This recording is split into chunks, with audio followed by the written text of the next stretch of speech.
Hello, statistics and pre-calculus. Welcome to your next video on 5.4, graphing polynomial functions. Today we're going to go over some examples on how to go from graphs to factors using two examples, the first on page 295 and the second on page 296 of your book.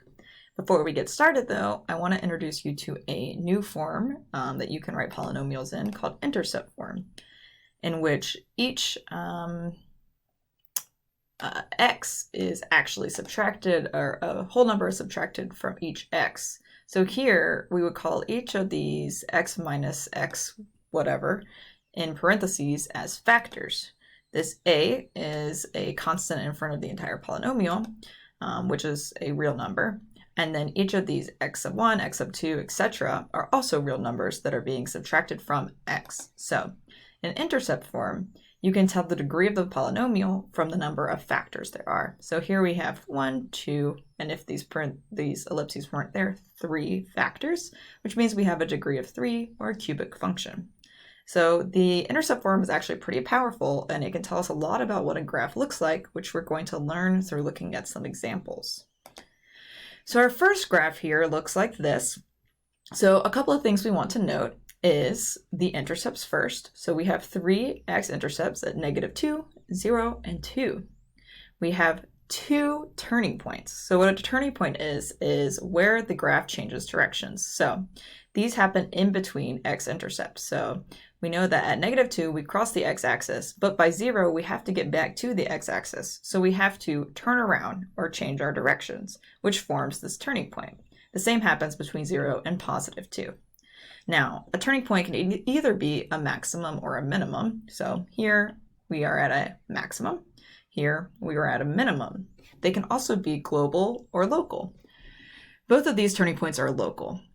That means that while this is a maximum relative to this area, it is not the maximum point on the graph. As we can see here, our y values extend far past where this local maximum is. The same can be said of the minimum. This is a local minimum because our y values do extend far past where this local minimum is.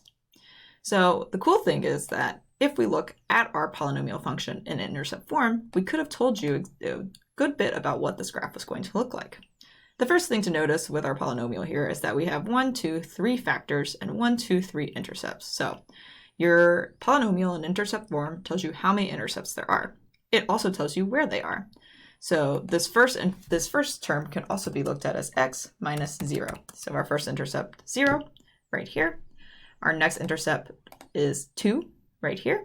And our third intercept, x plus 2, or x minus -2, tells us that our third intercept is going to be at -2. All right, let's look at a little bit more complicated graph.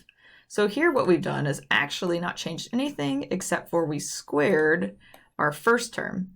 So important to note here that this is no longer in true intercept form. Remember that in true intercept form, we are not raising anything to any power except for 1. So you can't use just the number of factors that tell the degree. There's 3 factors here, but there's actually x squared plus x to the first plus x to the first. That's actually 4 degrees. So this is a quartic function with 3 factors.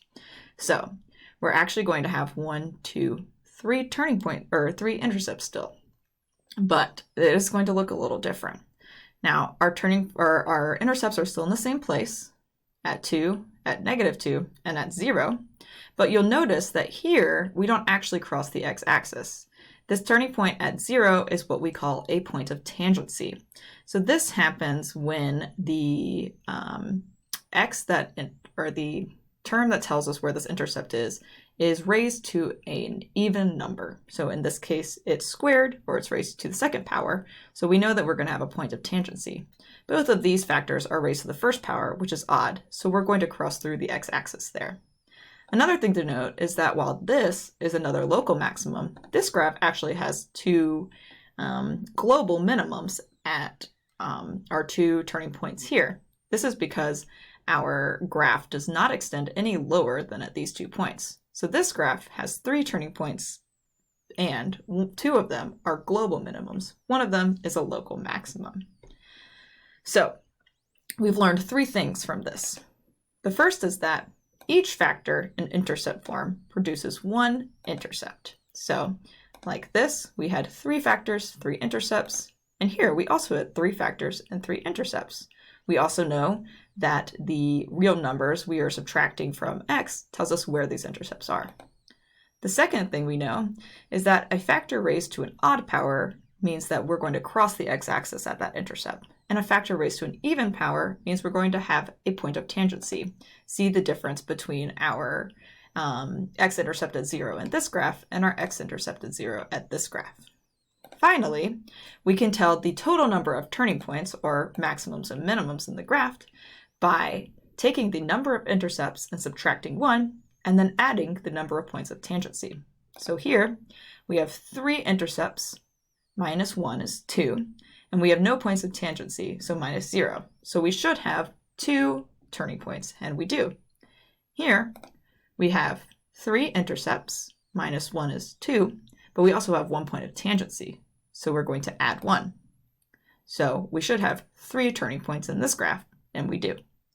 So that is a quick example of how you can go from graphs to factors when you have a polynomial in intercept form. Stick around for next video where we're going to do the exact opposite. Good job, guys.